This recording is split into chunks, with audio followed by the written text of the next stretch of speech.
o INSS reduziu em 20% o número de beneficiários do auxílio reclusão de janeiro a setembro de 2019. O que o órgão está fazendo e faz para reduzir esse número? Bom, todo o processo de reestruturação do benefício auxílio reclusão foi iniciado com a medida provisória antifraude, a medida provisória 871, publicada pelo governo em janeiro de 2019.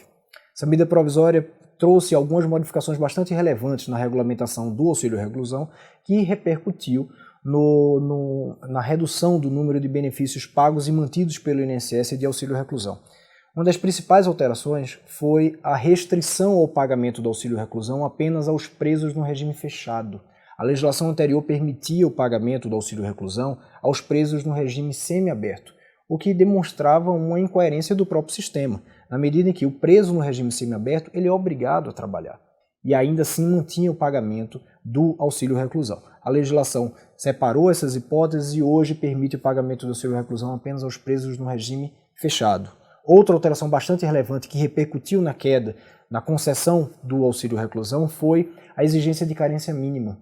Praticamente todos os benefícios exigem uma carência mínima, ou seja, um tempo mínimo de contribuições para que a pessoa acesse a benefícios, acesse a aposentadoria, acesse ao salário maternidade, mas isso não acontecia com o auxílio reclusão. Bastava que ele fizesse uma única contribuição e ele poderia receber esse benefício. A partir de agora são exigidas 24 contribuições, ou seja, 2 anos de contribuições para que ele tenha direito a acessar esse benefício do auxílio reclusão. Então essas e outras alterações feitas na legislação tornou o processo de concessão muito mais criterioso e, naturalmente, isso repercutiu numa queda bastante significativa do número de concessões de auxílio reclusão.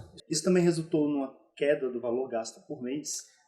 A queda dos valores pagos pelo INSS a título de auxílio reclusão teve uma queda bastante significativa. Nós estamos falando na ordem de 20% de todos os valores que o INSS pagava de auxílio reclusão em janeiro de 19 em comparação a setembro de 19. O INSS pagava aproximadamente 48 milhões de reais de auxílio reclusão e agora esse valor está na casa dos 39 milhões. É o menor valor pago de auxílio reclusão da série histórica. Então, presidente, segundo os dados do CNJ, desde o início do ano até setembro, aumentou o número total de presos no país para 800 mil.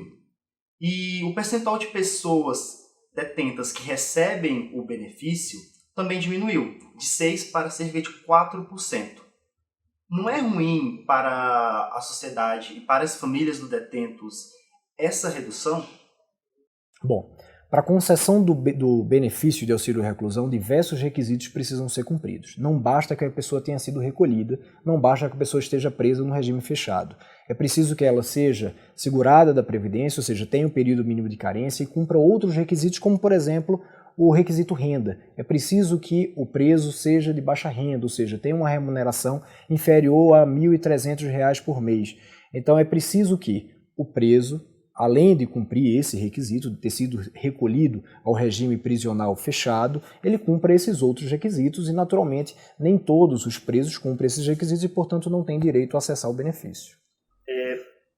Alguns especialistas dos direitos humanos argumentam que, ao governo dificultar o acesso do auxílio reclusão para as famílias dos detentos, elas podem estar em situação de inseguridade, sem alguma renda que possa sustentar a família. Isso não pode criar um ciclo vicioso da criminalidade?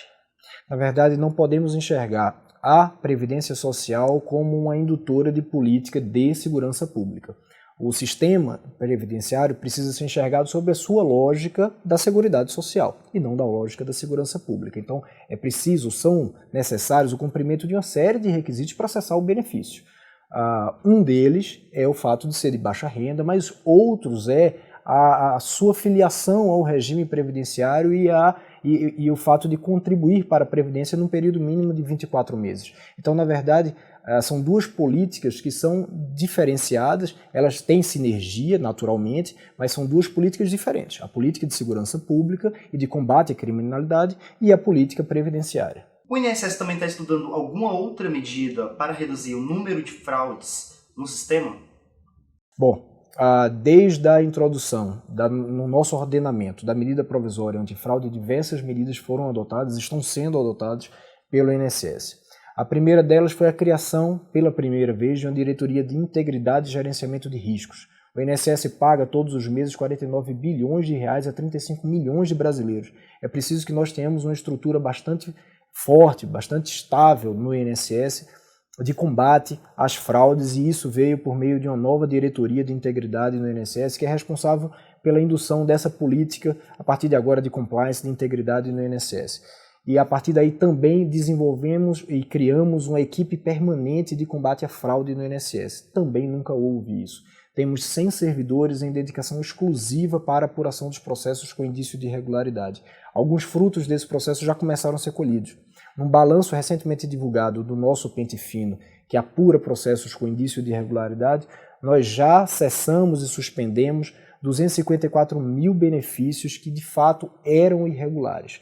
E esses 254 mil benefícios cancelados repercutem numa economia anual de 4,3 bilhões de reais. Nós estamos falando de benefícios que eram recebidos de maneira indevida pelos beneficiários. E a título de exemplo, nós tínhamos um universo bastante significativo de servidores públicos, estaduais e municipais, que estavam recebendo benefício de prestação continuada, o que é absolutamente inaceitável.